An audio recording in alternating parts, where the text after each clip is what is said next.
చూసలే. ఆస్తి పెరిగింది, డబ్బు పెరిగితే కనబడరు మనుషులు. డబ్బు పెరిగితే విధంగా కాదు మనిషి. నువ్వు పోతావు, నేను పోతా, కానీ నీ మంచితనము నువ్వు గుర్తించాలి. దేవుడు అనేవాడు చూస్తా ఉంటాడు ఏదో ఒక రోజు మనిషిని.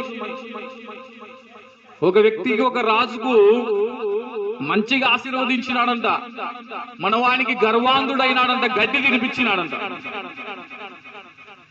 కాబట్టి కొన్నిసార్లు దేవుడు ఆ విధంగా చేస్తాడు. మనం అనుకుంటా ఉంటాం, నేను కొంతమందిని కలిసిన డబ్బున్న వాళ్ళు చెప్తారు, అన్న బీద వాళ్ళగా ఉండేటోళ్ళే మేలన్నా, మేము ఇంకా అంతకనే దరిద్రంగా ఉన్నామని చెప్తారు. నేను అనుకుంటా ఉంటా, కార్లు బంగళాలు ఉన్నాయి, ఇంతంగా సుఖంగా ఉంటారులే అనుకుంటాం. వాళ్ళ కష్టాలు వాళ్ళకు ఉంటాయి. వాళ్ళ గాలి పెద్దోళ్ళు చెప్తారు, ఏ చెట్టుకు ఏ గాలి, చిన్న చెట్టుకు చిన్న గాలి, పెద్ద చెట్టుకు పెద్ద గాలి. పెద్దోళ్ళకు పెద్ద సమస్యలు ఉంటాయి, చిన్నోళ్ళకు చిన్న సమస్యలు ఉంటాయి. కాబట్టి దాన్ని మనం గుర్తించుకొని దేవుని ఆలయంలో దేవునితో మనం సహవాసం చేయాలి. ఆదివారం వచ్చిందంటే మన సంసారం పక్కన పెట్టి భార్య పిల్లలు ఉన్న వాళ్ళం దేవుని ఆలయానికి రానికి రోజు ఉంటాయి. గొర్రెల మేపాల ఇవన్నీ ఉన్నాయి అందరికీ, ఎవరికి లేవు కాదు.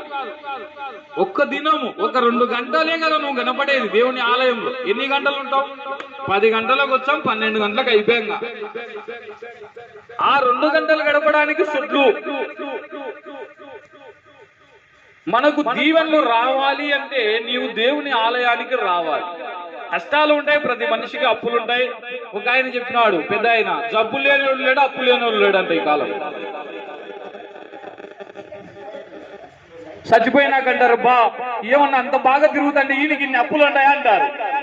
అప్పుడు బయట పడతాయి,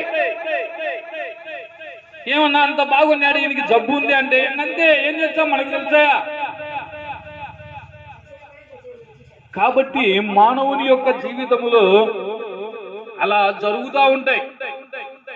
క్యాన్సర్ వచ్చేది, డిస్పాస్ గలాసలు తాగకరంటే అవే ఇచ్చారు, వాళ్ళకి ఇబ్బంది లేదు. కడిగి గలాసలు ఇయనికి వాళ్ళకి ఇబ్బంది, మన వాళ్ళకు కూడా ఫ్యాషన్ అయిపోయి తాగుతున్నాం, రోగాలు తెచ్చుకుంటాం. రోగాలు ఇప్పుడు చెడ్డవానికే వచ్చాయి, తాగుడోనికి అంటే మంచోనికే వస్తున్నాయి. ఎందుకు వచ్చినాయంటే ఈ కల్తీ జీవితం. కల్తీ జీవితం అయిపోయింది, పాలల్లో కల్తీ. ఇప్పుడు చిన్న పల్లెటూరులో కూడా పాల పొడి కలిపి పాలు పోతున్నారు. ఆ టీ చేసుకుని తాగితే ఆడ నీళ్లే కానొచ్చుంటాయి, పాలే కనపడవు కాపీలో.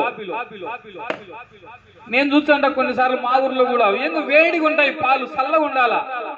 ఆ పిసికినప్పుడు బర్రె నుంచి వచ్చినప్పుడు వేడి, తర్వాత ఏం కావాలి చల్లగా. అంటే వీళ్ళు ఏదో మోసం చేస్తున్నారు, పెరిగేసేది నీళ్ళే అవుతుంది. ఎందుకు? వాళ్ళు ఏదో కలిపినారా. అట్లా జరుగుతూ ఉంది. డబ్బు కోసం కకృతి పడి లేవన్నా అంటే పోలే 10 రూపాయలే కదా నీకు, 10 రూపాయల కోసం కకృతి పడేది, పాల పొడి కలిపి అదొకటి పోసి పంపించేది.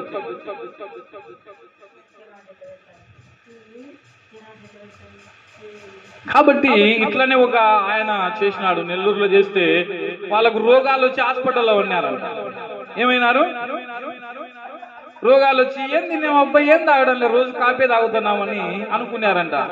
ఏమేమి తింటున్నారు చెప్పమ్మా తాగేటివి అంటే, పాలు తెచ్చుకొని తాగుతామంటే అప్పుడు వాడు పొడి కలుపుతున్నాడని తెలిసిందంట.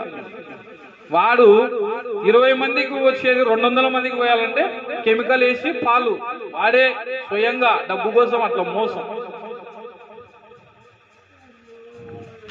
అట్లా మానవుని జీవితంలో ఈ లోకంలో ఒకప్పుడు పాలు మజ్జిగ ఎలాగంటే ఉచితంగా దొరికేటివి. మజ్జిగ ఇంత కుండలకు చేసి ఉచితంగా పోసేటోళ్ళు.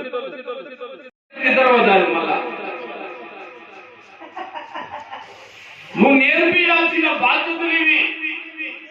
స్త్రీ లక్షణం ఏమిటయా? వంట చేయాలి ఇంట్లో. నేనేమన్నా పని మనిషిని అంటుంటారు కొంతమంది. పని మనిషి కాదని మీ ఇంట్లో నువ్వు చేసే పని. ఏ పని అది? మీ ఇంట్లో నీ కోసం చేసుకునేది